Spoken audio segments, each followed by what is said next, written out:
mga pangbansang hero, mga minamahal kong kalodi, dito sa loob ng Intramuros. Ito yun, no?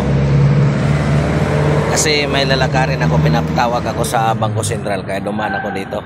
Ito yung mga ng mga hero dito sa Intramuros. Ito si Manuel Rojas, yan si Sir Romeo Osmeña, Joseph Jose P. Laurel, ito Manuel Quezon. Ito yung mga hero nung unang mga panahon, mga kalodi ko. Ito Intramuros. Kaya dito na, malapit lang naman ang bahay ko dito mga kalodi. Siguro nasa mga 1 kilometro lang mahigit ang bahay ko dito pero minsan-minsan lang ako pumupunta dito Kaya ngayon kaya dito ako dumaan, kaya tinutur ko kayo dito. Ito. Kaya ang habol lang naman natin dito mga kalodi, pumasok tayo sa rail. Yung marami tayong kaibigan. Kasi ang pagre-rail kasi mga kalodi, hindi naman to sabi na palamangan tayo ng mga followers, kundi yung masaya lang sa atin. Kung sino yung masaya sa atin, di siya yung pumapalo. Kaya hindi ko naman hinahangad na hihilingin ko sa inyo ang napakaraming followers. Nasa mga followers ko lang kung ipapalo nila ako o hindi. Ito yung parts ng mga kalodi. Sa loob mismo to ng Intramuros, Maynila. Ito yung mga kalodi Ito yun dyan mga kalodi, yun ang golf. Golf yan mga kalodi.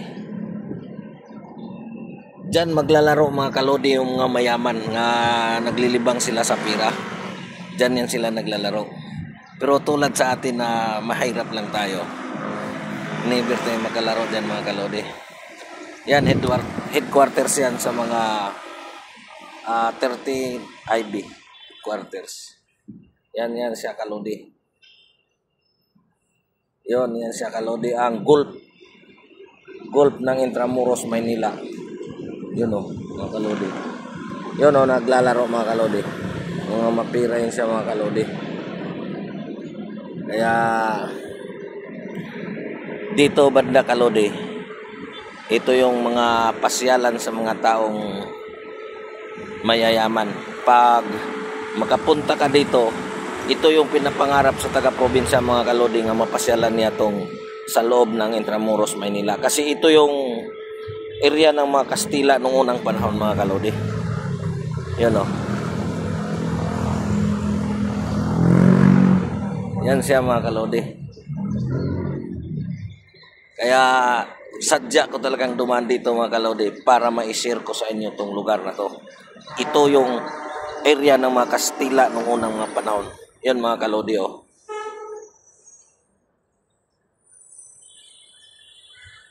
Yan mga naglalaro mga kalodi. Kaya alam mo mga kalodi, nung nasa probinsya ako, pinangarap ko to mga kalodi, makarating ako ditong lugar na to. Pero ngayon andi dito na ako, malapit pa to sa bahay ko mga kalodi. 1 kilometro lang to mula sa bahay namin.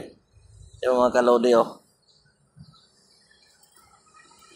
Yan siya mga kalodi.